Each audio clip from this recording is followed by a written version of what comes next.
सुन्दरं समस्तपापखण्डनं स्वभक्तचित्तरञ्जनं सदैव राममद्वयम् मंगल भवन अमंगल हारी जब दशरथ बिहारी जटाकलापशोभितं समस्तपापनाशकं स्वभक्तभीतिभञ्जनं भजेह राममद्वयम् निजस्वरूपबोधकं कृपाकरं भवापहं समं शिवं निरञ्जनं भजेह राममद्वयम्। खमागड़ी to all. The royal manners unity of the royal culture के उपरांत मैं अभी देवगढ़ बारिया उपस्थित हूँ और एक परम सौभाग्य के चलते मेरे समक्ष विराजमान है देवगढ़ बारिया के महाराजा Tushar Singh ji of Devgadh Baria. Baba Raj, first of all big thanks. काफ़ी समय से मैं वार्तालाप कर रहा था जी, और कई बारी समय तय हुआ था और किसी कारणवश मैं ये सौभाग्य की प्राप्ति नहीं कर पाया। बाबा राज, देवगढ़ बारिया अपने आप में एक अद्वितीय इतिहास, अद्भुत इतिहास, और यद्यपि मैं गलत नहीं हूँ तो करीब करीब 1000 साल पुराना इतिहास जहाँ तक मेरे जहन में है। 500 साल। जी बाबा राज, माफ़ी चाहूँगा। 500 साल के इस पुराने अद्भुत अद्वितीय इतिहास को एक महाराजा के तौर पे आप कैसे अनुभूति करते हैं, वर्तमान में कैसे देखते हैं, मैं आपसे जानना चाहूँगा। देवगढ़ बारिया स्टेट जो मेरा परिवार है, बाबा राज, ये बारिया में 400-500 साल से स्टेट बनकर यहाँ मेरे पूर्वज यहाँ विराजते थे। बाबा राज, आपको इतिहास मालूम होगा कि पताई रावल जी जो चांपानेर पावागढ़ बाबा राज, के राजा थे, और जब मोहम्मद बेगड़ा ने चांपानेर और पावागढ़ को एनेक्स किया बाबा राज, तो उसके बाद पताई रावल जी को इस्लाम में कन्वर्ट करने के लिए मोहम्मद बेगड़ा ने बहुत ट्राई किया, पर उन्होंने ना बोला तो उनको ख़त्म कर दिया गया। और उनके 2 बच्चों को उन्होंने वहाँ से पावागढ़ से उस टाइम एस्केप करवा दिया था। जो बड़े लड़के गए थे छोटा उदयपुर, जिन्होंने छोटा उदयपुर स्टेट बसाया, और उनके छोटे भाई हमारे देवगढ़ बारिया के साइड आए थे, और अलग अलग जगह पर करके फिर फाइनली देवगढ़ जो हमारा जो डूंगर है और बारिया, देवगढ़ बारिया करके उन्होंने इस्टेब्लिश किया।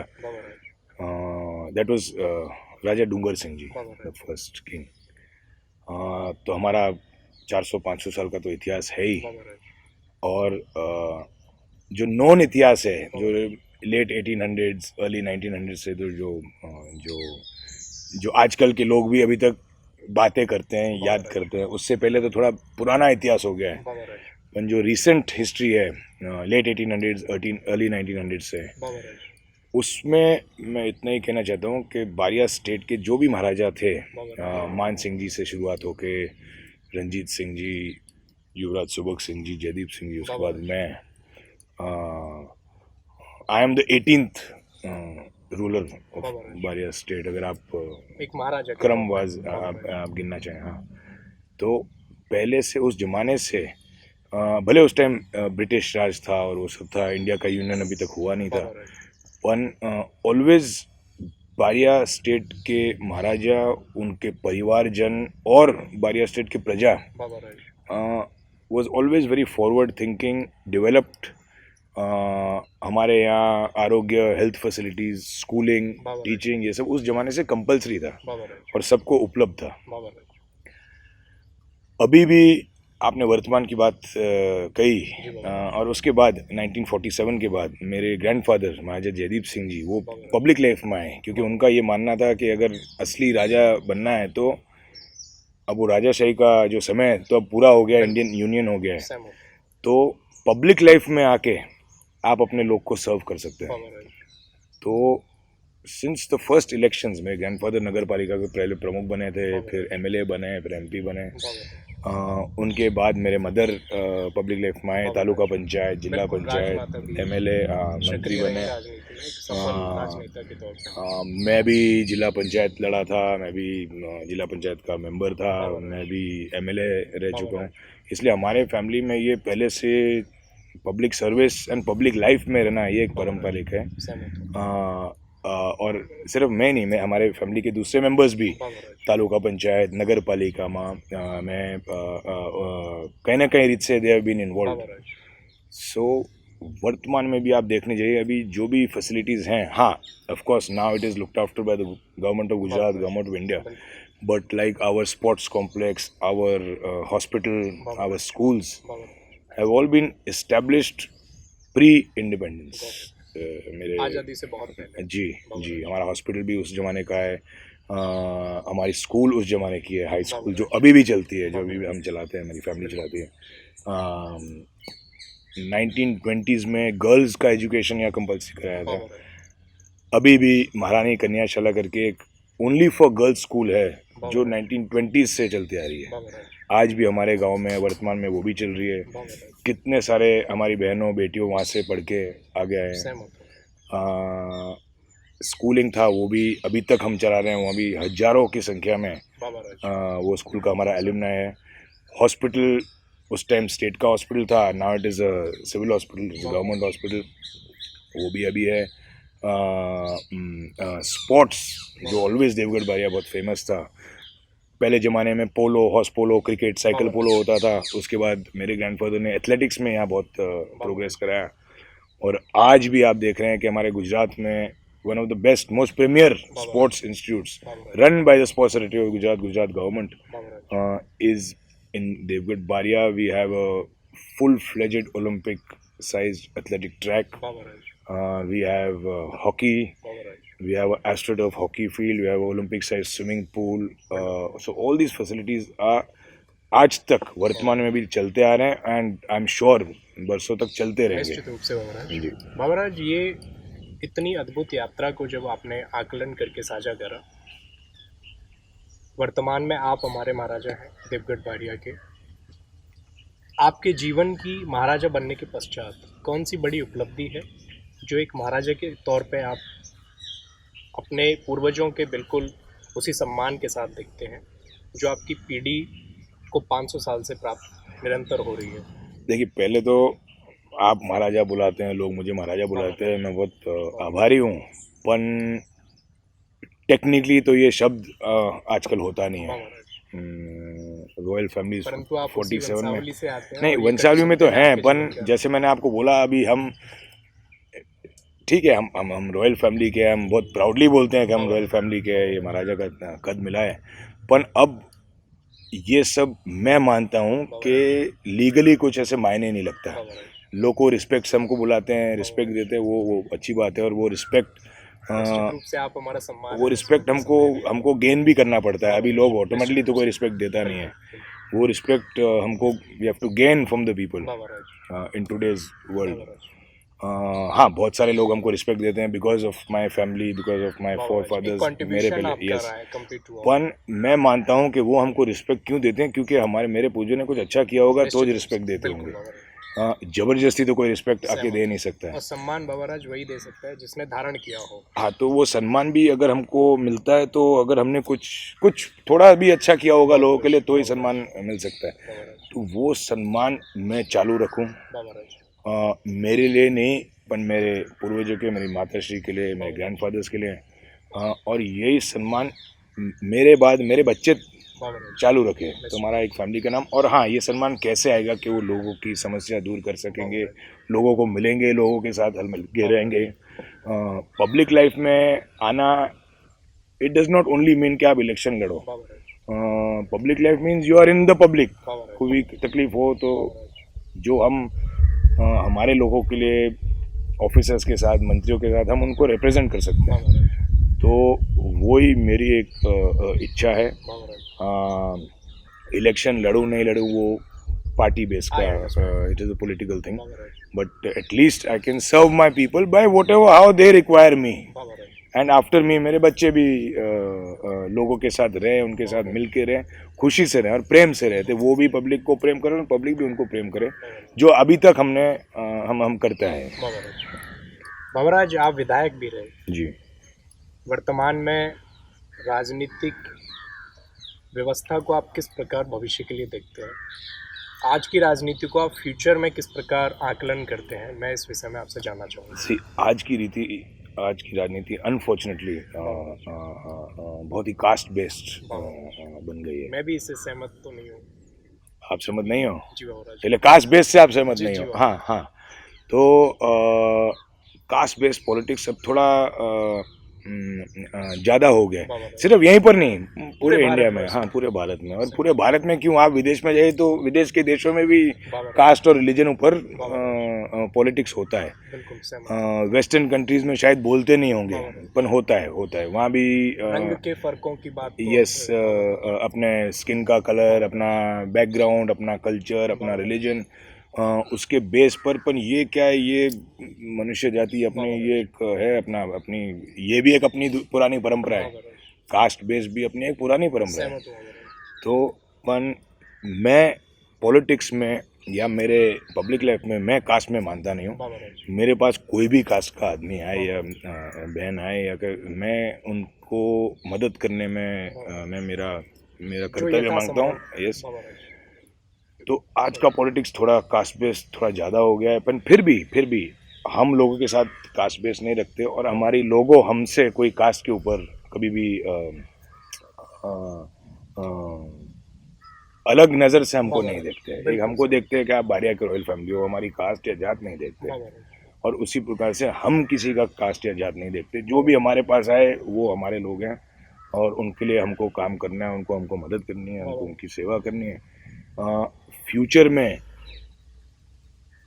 कास्ट बेस के ऊपर इलेक्शन लड़ा जाता है, हार जीत भी काफ़ी कास्ट बेस के ऊपर होती है, पर मैं तो मानता हूँ कि उसका भी सामना करके अपन उससे भी आगे निकल सकते हैं। बाबूराज, जिसे एक पिछड़ता भारत आप महसूस कर रहे हैं या अग्रसर भारत महसूस कर रहे हैं, क्योंकि ये एक ऐसा जहर है जो घर घर तक पहुंच गया है। नहीं, देखिए, ये जहर होगा, पर फिर भी भारत कोई संजोग में पिछड़ा तो है नहीं। भारत बहुत आगे बढ़ रहा है, एंड आप देखेंगे लास्ट 10-20 ईयर्स में कितना आगे बढ़ गया है। ऑफ कोर्स लास्ट 40-50 ईयर्स से, जब से अपने को इंडिपेंडेंस मिली है, भारत आगे ही बढ़ रहा है। मैं तो मानता ही नहीं हूँ कि भारत पीछे जा रहा है। और मैं ये क्यों बोलता हूँ, आप हमारे एरिया में घूमिए, आप देखिए कि क्या क्या फैसिलिटीज लोगों को मिलते हैं, रास्ता, पानी, इलेक्ट्रिसिटी। अब ये जो 10-20 साल पहले ये एक लग्जरी थी, अब ये नेसेसिटी और कॉमन चीज बन गई है। सभी लोगों को उपलब्ध है। हाँ, और आप यहाँ जाइए, सबके पास सरकार मदद करती है, घरें बनाती है। सब लोग, आप आज देख लिए, सब लोग मोबाइल घूमते हैं, सब लोग बाइक पर घूमते हैं, गाड़ियाँ में घूमते हैं। So I think that is a sign of progress. और हमारा देवगढ़ बारिया स्टेट तो एक्चुअली 4 तालुका में बिटा है। बारिया तालुका, धानपुर तालुका, लिमखेड़ा तालुका, गोगंबर। पर आप बारिया शहर की भी अगर बात करें, सिटी का, हमारी सिटी जो इतनी छोटी थी अब इतनी बड़ी बन गई है, तो वो भी एक साइन ऑफ प्रोग्रेस है। वो एक, क्योंकि मैं आ रहा था, यातायात सड़कें काफी यहाँ पे उच्च कोटि की बनाई हुई है। तो अपना देश आगे ही बढ़ रहा है। और जब मैं विधायक था, मेरा एक ही मकसद था कि मेरा विस्तार जिस गति से देश आगे बढ़ रहा है, तो मेरा विस्तार भी उसी गति से आगे बढ़ना चाहिए। उसमें हम पीछे नहीं रह जाए, वो बैकवर्ड एरिया का टैग हम पे नहीं लगना चाहिए। वही मेरा मकसद था एज ए विधायक, और वो मैं फ्यूचर में वही मकसद करना चाहता हूँ कि अगर दूसरे एरिया में प्रोग्रेस आ रही है तो अपने एरिया में भी उतनी ही प्रोग्रेस आनी चाहिए जितनी अपनी देश में आ रही है। 2022 बहुत करीब है, नज़दीक है। क्या हम पुनः आपको एक बार विधायक के तौर पे? देखिए, मैं बीजेपी पार्टी का एक वर्कर हूँ। अगर पार्टी इच्छे मुझे टिकट देने के लिए, तो मैं अवश्य लड़ना चाहता हूँ। और देखिए, मैं ऐसा नहीं बोलता हूँ कि मेरे में कोई पॉलिटिकल एम्बिशन नहीं है, मेरे में भी पॉलिटिकल एम्बिशन है। मुझे भी एमएलए बनना है, मुझे भी लोकसभा बनना है, एमपी लड़ना है। तो एम्बिशन तो आदमी को रखना पड़ता है, और मैं मानता हूँ एम्बिशियस होना कुछ खराब नहीं है। It is good for my progress, it is also good for the progress of my area. So 2022 में, yes, of course I will try to fight the MLA election based on what my party thinks at that time. विधायक बनने के पश्चात किस कारणवश आपने इस यात्रा को निरंतर नहीं रखा? मैं वो कारण आपसे जानना चाहूँगा। वो उसमें थोड़ा पॉलिटिक्स और पार्टी भी आ जाती है। मैंने 5 साल मेरे विधायक का कार्यकाल, मैंने मेरा काम पूरा किया। उस टाइम मेरी पार्टी बीजेपी ने उचित नहीं समझा किसी और को चांस देना था, जिसमें मुझे तकलीफ नहीं थी। वो भी अच्छे आदमी है, वो भी अवसर सभी के लिए होने चाहिए। अभी भी है, बाबा अभी भी है। बिल्कुल। और मैंने उस टाइम सोचा था कि एमएलए के बाद मैं लोकसभा के लिए ट्राई करूं, बाबा राज, तो मैं गोधरा से लोकसभा की टिकट के लिए भी ट्राई कर रहा था, पर उस टाइम भी पार्टी ने किसी शायद कारण बस उचित नहीं समझा, वो पार्टी का इंटरनल मैटर है। सहमत हूं। पर फिर भी मैं ट्राई करते रहूँगा, Baba I will not give up. जनता की डिमांड है, जनता की डिमांड, जनता जनता की डिमांड तो ऑलवेज होती रहती है। जनता, मैं बहुत भाग्यशाली हूँ कि मेरी जनता मेरे साथ है। पर जैसे मैंने आपको बोला, जनता की डिमांड और पार्टी की डिमांड में कभी कभी थोड़ा सहमत। डिफरेंस आ जाता है। बाबा राज, एक चीज़ मैं खास जानना चाहूँगा, अधिकतर रॉयल फैमिलीज़ की जो पर्सनालिटीज़ होती हैं उनको एच महाराजा या दाताश्री या बाबूजी के सम्मान के साथ संबोधित किया जाता है। आपको बाबा राज कहा जाता है, आपको बाबा कहा जाता है। बाबा साहब, हाँ। इसका कारण क्या है, मैं थोड़ा सा आपसे इस विषय में। ये हमारे फैमिली में हमारे सब मेंबर्स को, बाबा राज, जो हमारे स्टाफ हैं या हमारे लोग हैं, बाबा राज, अब वो नाम से तो बोल नहीं सकते, सहमत हूँ। तो एज अ रिस्पेक्ट, जैसे लोग साहिब बोलते हैं, सर बोलते हैं, बाबा मैम राज। बोलते हैं, तो हमारे लोग as a mark of respect हमारे सब मेंबर्स को बाबा साहब के बाबा तरफ से बोलते हैं। बाबा राज, अब वो मेरा नाम, वो उस टाइम से छोटा था, उस ये टाइम से चिपक गया। आपके ही मतलब यात्रा के उपरांत प्रारंभ हुआ या पूर्वजों के नहीं, समय से सबको बाबा तो बोलते थे, पर सबके पहले उनका नाम आता था। अब बाबा। मेरा नाम तुषार सिंह बहुत लोग नहीं जानते, वो बाबा। मुझे बाबा से ही जानते हैं, तो अब उसमें मुझे कुछ हर्जा भी नहीं है, मैं चालू रखा है, एक easy है। अद्भुत व्यक्तित्व के आप धनी हैं, जी आप फिट हैं, जी। फिट रहने के लिए आप क्या करते हैं? फिट रहने के लिए मैं हफ्ते में 5 बार बाबा राज, या क्योंकि 4 बार, लगभग सभी unity of the royal culture के सदस्य और जो यंगस्टर्स हैं पूरे भारतवर्ष में, आपके फेसबुक पेज पे भी लाखों फॉलोअर्स हैं, तो इस विषय में खास प्रतिक्रिया। लाखों तो नहीं है, हजारों हैं, बाबा राज, पर नहीं, मैं हफ्ते में एटलीस्ट 4 बार ही मेरा जिम करता हूँ, वेट्स करता हूँ, एक्सरसाइज करता हूँ। हर रोज़ हम शाम को फुटबॉल खेलते हैं, बाबा राज, मैं और मेरे बच्चे और हमारे गांव के 20-25 बच्चे आते हैं, यंगस्टर्स 15 साल से 35 साल तक। आई एम 47, पर उनके साथ खेलता हूँ हर रोज़ 1 घंटे, तो आई थिंक वही मुझे थोड़ा फिट रखता है। अच्छा, डाइट वाइट में भी हम थोड़ा कंट्रोल करते हैं। ट्रैवलिंग आपकी काफ़ी रहती है जी। कामकाज के चलते, तो काफ़ी चीज़ें मेंटेन करनी पड़ती हैं, किस प्रकार ये आसान होता है आपके लिए? नहीं, आसान तो नहीं है, ट्रैवलिंग भी बहुत है, फिर यहाँ भी इतना है, पर वो मैनेज कर लेते हैं, वो करना पड़ता है। बाबा राज, दूसरा बाबा राज, आपके वर्तमान जीवन से भविष्य की, यद्यपि हम विचारधारा को देखना चाहें, भविष्य की तरफ अगर हम जाना चाहें, तो कौन से ऐसे काम हैं जो आप करना चाहते हैं यंगस्टर्स के लिए, देवगढ़ बारिया के लिए, अपने पूर्वजों के लिए और आप अपने खुद के लिए? देखिए, मेरा जो मेन मकसद है कि मैंने जैसे आपको बताया, जिस गति से मेरा देश आगे बढ़ रहा है, उस गति से मेरा विस्तार आगे बढ़ना चाहिए। बाबा राज, मैं मेरे विस्तार को मेरे देश से तो आगे नहीं ले जा सकता। बाबा राज, तो जिस गति से इंडिया का प्रोग्रेस हो रहा है, नरेंद्र मोदी जी, जो बीजेपी सरकार जो प्रोग्रेस कर रही है, निश्चित रूप से। वो पूरा प्रोग्रेस मेरे एरिया में आना चाहिए। बाबा राज, आप रास्ते बोलो, बिजली बोलो, पानी बोलो, बाबा राज, पाइपलाइंस, वाटर पाइपलाइंस, इरिगेशन के लिए पाइपलाइन, बाबा राज, वो मेरा यही मकसद है कि जो भी स्कीम हो सरकार के, वो हमारे एरिया में फुली लोगों को उपयोग होने चाहिए और फुल्ली उनका पूरा लाभ इनको मिलना चाहिए। बाबा राज, भविष्य में आपने युवाओं के लिए बोला, तो उसमें भी मैं और मेरी पूरी फैमिली, मेरे मदर, मेरे ग्रैंडफादर, उसके पहले स्कूल्स एंड कॉलेजेस में हम बहुत महत्व लगाते हैं, क्योंकि स्टार्टिंग पॉइंट तो वही है, education, good education.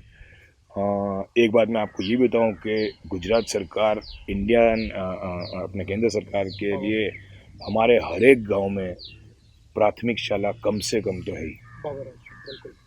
High school भले हर एक गांव में नहीं हो, पर हाँ 2-3 गांव छोड़ के तो हाई स्कूल होता ही है। बाबा राज, तो एजुकेशन का पिलर थोड़ा सिक्योर हो रहा है, सहमत हूँ।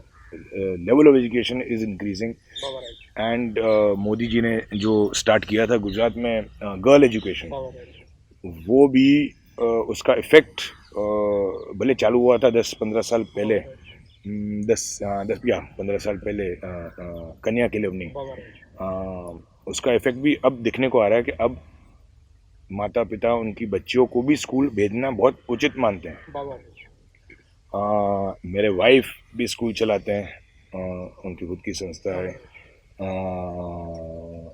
बारिया में जो सबसे बड़ा हाई स्कूल है वो भी उसके प्रमुख मेरे मदर हैं, मैं मैनेज करता हूँ। नॉट ओनली स्कूल, उसके बाद हायर एजुकेशन, उसके लिए भी मेरे ग्रैंडफादर महाराज जयदीप सिंह जी ने 1960s में हमारा जो पुराना पैलेस था, इसके पहले हमारा ओरिजिनल जो पैलेस था गांव के बीच में, वो पूरा कन्वर्ट कर दिया था आर्ट्स एंड कॉमर्स के लिए इन 60s। तो हमारे एरिया के लोगों को क्या गोधरा या दाहोद या बड़ौदा या अहमदाबाद इतना दूर नहीं जाना पड़े। मेनली था कि वहाँ जाएंगे तो पहली बात रहेंगे का, फिर आने जाने में खर्चा होता है, वहाँ रहने में खर्चा होता है। हाँ व्यवस्था है। तो उन्होंने उनका पूरा खुद का पैलेस कन्वर्ट करके आर्ट्स एंड जो अभी तक चल रहा है, और जिसमें से हर साल एटलीस्ट 400-500 पीपल ग्रेजुएट। और उसके बाद हमने BCom एंड BA तो है, उसके बाद MCom MA भी चालू किया है। तो फ्यूचर के लिए education of course is the biggest pillar. और हमारे एरिया में हाँ दूसरा भी हम हमारे युवाओं को समझाते हैं कि आप लोग मूल खेड़ूत के बच्चे हो। ऐसा नहीं होना चाहिए कि आपने एजुकेशन पाम ली तो फिर आपने सोचा कि अब मैं खेती के लायक नहीं हूँ। खेती भी अब मॉडर्न हो गई है, खेती भी अब साइंस है, काफ़ी चीज़ें। हाँ, तो हम ये भी उनको बोलते हैं कि आप ऐसा मत समझो कि आप पढ़कर फिर आपको खेत में जाने में शर्म है, क्योंकि वो आपका मेन रूट है। जैसे मैं पूरी दुनिया में घूमा हूँ, पर मेरा रूट बारिया है, वो कभी मैं भूला नहीं हूँ। मैं बॉम्बे जाऊँ, दिल्ली जाऊँ, विदेश जाऊँ, तो मुझे कुछ कहने में शर्म नहीं आती कि मैं एक छोटे टाउन से हूँ, मैं Devgadh Baria, this is my root. तो हम यूथ को ये भी बोलते हैं, do not forget your roots. अगर आपके फादर खेड़ूत हैं तो आप भी अगर खेड़ूत बनो तो उसमें कुछ खराब नहीं, it is very great thing. खेड़ूत तो हमारे देश को चलाते हैं, टेबल पर खाना कौन डालता है। तो हमारे यूथ को हम ये भी सिखाते हैं, हाँ आप पढ़ो लिखो आगे बढ़ो, जॉब्स लो, सरकारी नौकरी में जाओ, पर नौकरी सबको तो मिलने नहीं वाली है। नौकरी अनएम्प्लॉयमेंट भी रहने तो वाला है, 100% यूथ को एम्प्लॉयमेंट तो नहीं मिलने वाला, वो पॉसिबल नहीं है। मिल जाए तो बहुत अच्छा। और जो कि केंद्र सरकार, गुजरात सरकार ट्राई में तो है कि सबको नौकरी मिले, पर एटलीस्ट हम तो इनको यही बोलते हैं कि आप जितना भी पढ़ोगे नो, पर डोंट फॉरगेट आपके फार्म को मत भूलना, आपकी ज़मीन को मत भूलना, और वो अपने माइंड में रखना। और अगर ऐसा दिन आ गया कि आपको कोई नौकरी नहीं मिला, आपको खेती भी करनी पड़ी, तो आप कोई छोटे नहीं बन गए। It is a matter of pride आप कि मैं खेड़ूत हूँ, वो हमारा काफ़ी है। बाबराज, ये आपके व्यक्तित्व से एंड गर्ल्स को गर्ल एजुकेशन में भी हम बहुत मानते हैं कि भले अपने बहन या बेटी भले वो जैसे अपनी परंपरा है अपने शादी करके भी जाए, but why should not she be educated. अधिकार के तौर वो एजुकेटेड होगी। आजकल हर एक चीज़ में 33% रिजर्वेशन है, जॉब्स में है, तो वो क्यों नहीं जॉब ले सके। जॉब्स ही क्यों, हमारे पंचायत के इलेक्शंस में भी 33% का रिजर्वेशन है, तो वो क्यों नहीं सरपंच बने, वो क्यों नहीं नगर पालिका के प्रमुख बने। अभी भी हमारे नगर पालिका की प्रमुख लेडीज़ हैं, तो वो भी हमारा प्रमोशन है कि औरत क्यों नहीं पढ़ से, अगर वो आगे पढ़ेगी तो उसका घर आगे बढ़ेगा, उसके बच्चे भी आगे बढ़ेंगे, तो वो भी हमारा थोड़ा वेटेज उसमें होता है। Education mainly is education. Babraj, ये आपका सामाजिक जीवन हो गया, संवाद के माध्यम से मैंने आपको सुना। आप अपने पर्सनल जीवन के लिए कौन सी रुचि रखते हैं स्पोर्ट के विषय में, या आपकी कोई ऐसी रुचि जो यंगस्टर्स को बहुत ज़्यादा फॉलो करनी चाहिए, बिलीव करनी चाहिए? जैसे मैंने आपको बोला, हेल्थ मेंटेन करना बहुत ही इम्पोर्टेंट है। आप हेल्दी रहोगे तो बहुत सारे चीज़ कर सकते हो।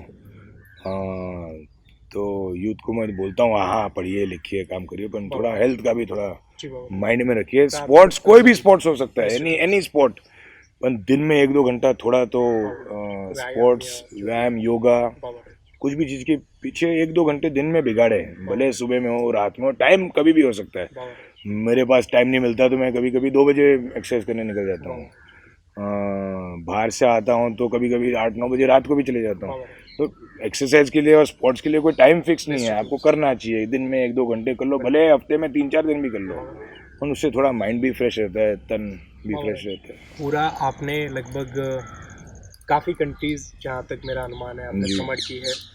बहुत डाउन टू अर्थ हैं आप, सिर्फ कुर्ते पजामे में मैंने आपको अक्सर देखा है, स्लीपर आप वियर करते हैं और अधिकतर मैंने रेगुलर देखा है, तो इसका कारण आपका कंफर्ट जोन है या कोई स्पेसिफिक? नहीं, इसके दो कारण हैं। एक तो कंफर्ट जोन तो है ही, अपन गर्मी के वातावरण में रहते हैं, और दूसरा के दिन में हमारे को अक्सर एक दो जगह ऐसे जाने पड़ते हैं जहाँ जूते निकालने पड़ते हैं। किसी के घर में जाओ, मंदिर में जाओ, किसी के ऑफिस में जाओ। आपको स्लीपर वियर हाँ, करते तो वो मैं पसंद नहीं करता हूँ जूते मोजे निकाल के साइड में रखो। तो स्लीपर है तो निकाल के जाओ, आराम से पहन के। पार्टीज में भी आप इस प्रकार लाइक? हाँ, वो थोड़ा हैबिट जैसा हो गया है। तो पार्टीज में भी आप लगभग? मैं विदेश भी यही कपड़े में जाता हूँ, यही पहनता हूँ, पैंट शर्ट भी पहनता हूँ कभी कभी। पर जैसे मैं आपको बोल रहा हूँ, मैं विदेश जाता हूँ तो मुझे कोई शर्म नहीं है ये मेरे लिबास पहनने में, मैं तो प्राउडली पहनता हूँ। आप जमीन से जुड़े हैं और जमीन की, तो विदेश में भी अक्सर क्या 90% में ये कपड़े में रहता हूँ। हाँ, कहीं जाना पड़े, पैंट सूट पहनना पड़े तो पहनना। मुझे पहले बहुत शौक था कपड़ों का, पर अब थोड़ा कम हो गया है। बाबराज, कोई जीवन और मैं चप्पल पहनता हूँ, बोलते हो मेरे पास जूते का पूरा कलेक्शन है। नहीं, हम जो स्टाइलिंग तो निश्चित रूप से होगा, आप पहनता नहीं हूँ बाबराज, चूँकि अधिकतर मैंने आपको इस तरह से वियर करते हुए देखा। बाबराज, आप बहुत ही डाउन टू अर्थ, अनेकों व्यवस्थाओं के आप अधिपति हैं, परंतु सबके लिए अप्रोचेबल हैं। यंगस्टर्स के लिए कोई ऐसा कार्य जो आप करना चाहते हैं, और किसी यंगस्टर्स के लिए यद्यपि कोई ऐसा कार्य जो आपके लिए वो करना चाहता हो, उसके लिए क्या व्यवस्थाएं आप भविष्य में विचार करते हैं? जो आप जो बोल रहे हैं वो व्यवस्था मैं और अच्छी तरह से कब कर सकता हूँ, अगर मैं इलेक्शन लड़ूंगा और मैं इलेक्ट हूँ। तो मेरा एमएलए लड़ने का मकसद, उसका एजेंडा अलग है। जब तक मैं वो पोजीशन पे नहीं हूँ, वो पोजीशन में होगा तो ऑफ कोर्स मैं अलग अलग चीज़ें विचारूंगा जो फिर मैं राइटफुली सरकार से डिमांड कर सकता हूँ। But at the moment, like I told you, mainly is higher education. अब हमारे एरिया में केंद्र सरकार के भी संस्थाओं आ गए हैं, ITIs हैं। तो यही मेन है कि ये सब फैसिलिटी हमारे लोगों को यहाँ मिलनी चाहिए, हमारे एरिया में, हमारे ज़िले में। हाँ, ऑफ कोर्स उससे भी ज़्यादा पढ़ना है तो लोगों को बाहर तो जाना पड़ता है, वो तो आवश्यकता है, लोग विदेश भी जाते हैं पढ़ने के लिए। पर जितनी सुविधा उनको यहाँ मिल जाए कम खर्च में, उनके फैमिली ऊपर कुछ फाइनेंशियल प्रेशर नहीं आए, उसके बगैर उनको एजुकेशन प्लस लाइक ITIs में जॉब ट्रेनिंग मिले, एंड वो लोग जैसे मैंने आपको बोला जॉब्स भी करें, पर हाँ, पर ऑलवेज परसेंटेज खेती में भी वापस आने चाहिए। नहीं तो ये जनरेशन के बाद फिर खेती कौन करेगा? जो अभी जो जनरेशन है 2025 का जो कॉलेज पास हो रही है, उनमें से अमुक परसेंटेज खेती में वापस आनी चाहिए, नहीं तो उनके बाद, उनके बाप दादों के बाद कौन संभालेगा जमीन को? तो उसका भी महत्व है। बाबराज, एक खास मैं बात आपसे जानना चाहूँगा बाबराज, कल्चर के प्रति भारत का कल्चर डे बाई डे कहीं ना कहीं लुप्त हो रहा है, ऐसा मेरा दृष्टिकोण है जी। यूरोपियन कल्चर भारत में जगह जगह अपनी जो है व्यवस्थाएं बना रहा है, इस कल्चर को आप भविष्य में कितना बड़ा खतरा समझते हैं? मैं इस विषय में आपसे कल्चर को मैं खतरा नहीं समझता हूँ, लोग उसको कैसे अडॉप्ट करते हैं उसमें खतरा है ना खतरा है। भारतीय संस्कृति के प्रति आपका क्या लगाव है? अपनी संस्कृति लोगों को कभी भूलनी नहीं चाहिए और मेंटेन करनी चाहिए। हाँ, आप नया कल्चर अडॉप्ट करो, पर उसका मतलब नहीं कि आप अपने खुद के कल्चर को आप भूल जाओ। एंड अपने कल्चर में जो अपने वडील आपको सिखाते हैं, मेनली रिस्पेक्ट एल्डर्स, लेडीज़ का रिस्पेक्ट आप करो, तो ये सब कोई बड़ी बात या मुश्किल तो बात है नहीं। किसी को हाथ जोड़ना, किसी को ग्रीटिंग्स करना, ये सब हमारा नेचुरल कल्चर है। हाँ, आपके कोई घर आए तो अतिथि देवो भव, क्यों उसको, तो ये सब भी मैं कल्चर मानता हूँ, ये भी कल्चर होना चाहिए, ये भी अपना इंडियन कल्चर है। तो वो भले आप वेस्टर्न कल्चर भी अडॉप्ट करो, पर ये कल्चर और उसको आप मिक्स भी कर सकते हैं, इसको भूलने की क्या जरूरत है। बाबराज, ये चीज़ मैं समझता हूँ कि और आप बोले खतरा, देखिए खतरा कब होता है, जब लोग अपना खुद का भूल जाते हैं और वो अडॉप्ट करना चाहते हैं। मैं तो मानता हूँ अपना खुद का कल्चर रखो, बाहर से कल्चर उसको भी थोड़ा अडॉप्ट करो, उसको आप जहाँ आपको योग्य लगे उसको आप उपयोग करो, तय हमें करना और चाहिए। जहाँ आपको उसका आपको लगे कि ये ठीक नहीं है तो उसको उपयोग करने की कोई जरूरत नहीं है। निश्चित रूप से। बाबराज, रॉयल मैनर्स के विषय में जी। लगभग आप जागरूक हैं या अवेयर हैं, उसके उपरांत आपने समय भी दिया। इस प्रकार की पहल को आप किस प्रकार लोगों को कहना चाहेंगे कि इससे क्या परिवर्तन भविष्य में बन सकता है? इससे जो आप जो कर रहे हैं, मैं आपको पहले तो I want to congratulate you कि आप जो कर रहे हो ये काम, ये एक प्रकार से यू आर, जैसे आप मेरे से जो भी प्रश्न कर रहे हैं, इंटरव्यू कर रहे हैं, लोगों को अपना इतिहास कभी भी भूलना नहीं चाहिए। और आगे जाके अपने इतिहास को कौन चालू रखा, अपन ही रख सकते हैं अपने बच्चों को, अपन ही। अब वो हिस्ट्री में तो मतलब जो पढ़ते हैं ठीक है, पर जो अपना कल्चर है, अपने घर की परंपरा है, वो अपने को आगे ले जाना है, और आप उसमें मदद करो कि लोग को will become aware. So I commend you that you are roaming around not only Gujarat, I think the whole country. And आप ये जो जागरूकता है आप ये ला रहे हैं, it is very good. And not only for Rajput culture, for all cultures. We are a part of Hindu culture, we are a part of Indian culture. So हमारा जो कल्चर है वो इंडियन कल्चर है। तो ये जो आपने ये जो झुंबेश जो चलाई है, और आप सब जगह जा रहे हैं, ये कर रहे हैं, आई कमेंड यू। ये काम मैं नहीं कर सकता हूँ, आप कर रहे हो, मेरे से तो नहीं हो सकता। आशीर्वाद प्राप्त हुआ मेरे लिए, वो काफी मतलब। तो आप ये चालू रखिए, एंड जितने भी लोगों को आप जोड़ सकते हैं, फ्रॉम ऑल पीपल। एंड मैं तो बोल रहा हूँ कि आप ऑफ कोर्स आप प्राइमरी राजपूतों के लिए कर रहे हैं, पर दूसरे कम्युनिटीज़ के लिए भी आप थोड़ा उसमें से आप थोड़ा प्रोग्रेस करिए। बाबराज, निश्चित रूप से मैं आपकी जानकारी के लिए कहना चाहूँगा कि हम सन वॉरियर करके एक संगठन लेकर आ रहे हैं अंतर्राष्ट्रीय स्तर पर जी, जो 36 कौम और सभी धर्मों के लिए हम लेकर आ रहे हैं। तो बाबराज, ये एक नया पड़ाव हमारे जीवन का, तो बहुत बढ़िया है। तो उसमें हर एक जाति के लोग, यस, वो तो और खुशी हुई वो सुन के कि उसमें सबका इन्वॉल्वमेंट। और उस विषय में आपका पुनः एक बार मैं संवाद करना चाहूँगा। खुशी से आपको बोलना चाहता हूँ क्योंकि हमारी परंपरा है, हमारा कल्चर है। वैसे अपने देश में कितने लोगों को और कितने कल्चर है, वो सब मिक्स होकर अपना इंडियन हिंदू कल्चर अपना बनता है। तो जात पात ना देखे, निश्चित रूप से अखंड भारत के विचार से मैं आता हूँ।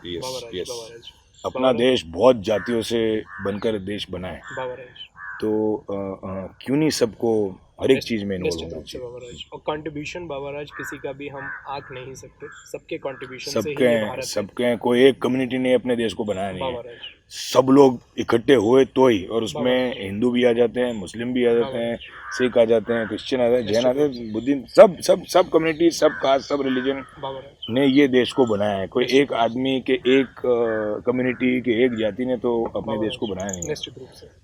एंड मैं 1947 की बात नहीं कर रहा हूँ, मैं तो उसके पहले में हजारों साल की बात कर रहा हूँ। मित्रों, आज इस संवाद के माध्यम से महाराजा देवगढ़ बारिया तुषार बाबा जी के पूरे जीवन काल को आपने सुनने के पश्चात काफ़ी चीज़ें आपने अनुभूति करी होंगी, और निश्चित रूप से ये आने वाले भारत के भविष्य के लिए, हम यंगस्टर्स के लिए और आने वाली पीढ़ी के लिए ये जो एक अनुभव है, जीवन काल का जो एक अनुभव है, ये एक बड़ा परिवर्तन बन सकता है, बशर्ते आप उसे कितना धारण और ग्रहण करते हैं। बाबाराज, पुनः मैं आपका बहुत बहुत आभारी और बहुत ज़्यादा वंदन व्यक्त कर रहा हूँ। आप तकलीफ लेकर यहाँ पर आए, उसके लिए आपका खूब आभार। और आपने मुझे ये सौभाग्य, अरे नहीं, आपके आशीर्वाद से मुझे प्राप्त हुआ, इसके लिए मैं पुनः आपको बहुत बहुत धन्यवाद और आभार प्रकट कर रहा हूँ। पुनः आपको बहुत थैंक यू।